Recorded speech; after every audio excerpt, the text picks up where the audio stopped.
Mais revenons avant tout sur cette explosion à tir au Liban et les funérailles mortelles qui ont suivi. Le Hamas n'a toujours pas avoué être à l'origine des entrepôts d'armes stockés au sous-sol d'une mosquée, même si selon les infos collectées par le nouveau site d'info libanais francophone, ici Beyrouth, il n'y a aucun doute sur l'implication directe du Hamas dans cette explosion. Alors, on parle souvent du Hezbollah Land au sud du Liban.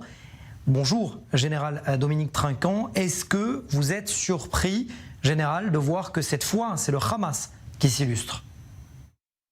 Oui, alors vous avez raison, on parle beaucoup du Hamas, on parle beaucoup du Hezbollah dans le sud Liban, on ne parlait plus des mouvements palestiniens depuis un petit moment, et donc c'est assez surprenant que l'on puisse voir ces affrontements, cette explosion d'abord, puis ces affrontements avec des mouvements palestiniens au sud Liban, puisque c'est à côté de Tyr, c'est juste au-dessus du Litanie, donc on n'est pas loin du sud Liban. Je pense que le Hezbollah avait monopolisé l'attention et puis monopolisé l'action armée, surtout au sud Liban, et que les Palestiniens refassent surface est assez inquiétant. Alors inquiétant, oui, d'autant plus que ni la FINUL, ni la France, qui est aux côtés de l'armée libanaise, ne se sont aperçus de la présence de ces stocks d'armes dans cette région. Alors, premier point, ne parlons pas de la France, mais de l'ONU. Il s'agit de la FINUL, qui est au sud Liban, au sud du Litanie, avec des forces qui, je rappelle, sont là-bas depuis 1978 et qui ont été renforcées en 2006, après l'opération qui avait eu lieu au sud Liban, où l'ONU a considérablement renforcé la FINUL, en particulier avec des contingents italiens, espagnols et français.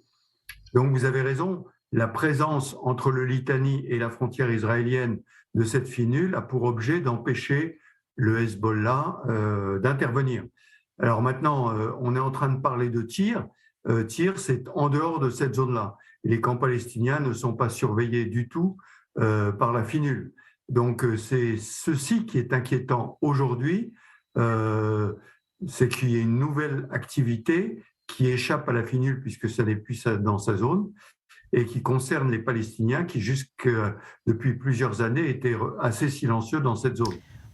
Oui, effectivement, en général, mais lorsque je parlais de la France, mais également des États-Unis, je parlais surtout de la formation et de la coopération avec l'armée régulière libanaise qui est censée normalement opérer sur le terrain. Oui, moi je pense que, premièrement, les Américains comme les Français ne sont pas là pour faire du renseignement, mais pour former l'armée libanaise. Et actuellement, vous le soulignez, depuis l'explosion du mois d'août d'il y a plus d'un an maintenant, essayer de faire survivre l'armée libanaise. Quand je dis survivre, c'est tout simplement la nourrir et la payer. Donc c'est ce que font les Américains et les Français.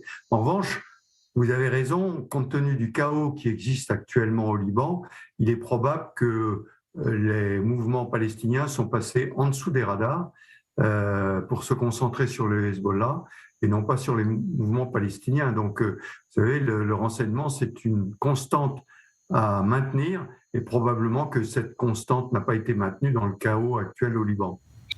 Est-ce qu'on pourrait imaginer que le Hezbollah se serve du Hamas justement pour lancer des actions contre Israël et ainsi se dédouaner? Alors, ce n'est pas totalement impossible. On sait que le Hezbollah, son royaume, j'allais dire, c'est le sud Liban. Le Hamas, c'est plutôt Gaza. Mais pourtant, il y a une connivence évidente entre les deux mouvements. Et donc, que le Hezbollah se serve du Hamas dans les camps palestiniens, c'est-à-dire en dehors de la zone contrôlée par la FINUL, c'est une probabilité. On sait très bien que la prise en tenaille entre le sud Liban et Gaza est la hantise des Israéliens. Donc, ces mouvements d'opposition palestiniens en particulier puissent effectuer ce type de prise en tenaille est une possibilité, oui. En quelque sorte, le Hamas comme mercenaire du Hezbollah. Oui, on sait que le Hezbollah a des moyens considérables qui sont fournis en particulier par l'Iran, le Hamas également, donc la connivence est évidente. Général Trinquant, est-ce que ces affrontements Fatah-Hamas ne vous rappellent pas, eu égard à votre expérience sur le terrain, les prémices de la guerre civile dans les années 70 au Liban? Oui, d'où la nécessité de soutenir l'armée libanaise, parce que l'armée libanaise, est la seule structure qui tienne encore un peu la route au Liban. Et tout le monde compte sur elle. Donc il faut la maintenir à flot de façon à ce qu'elle puisse remplir son rôle, même s'il est minime, mais au moins le rôle de fédérateur au sein du Liban, de façon à ce qu'il n'y ait pas l'explosion qu'on a connue dans les années 70.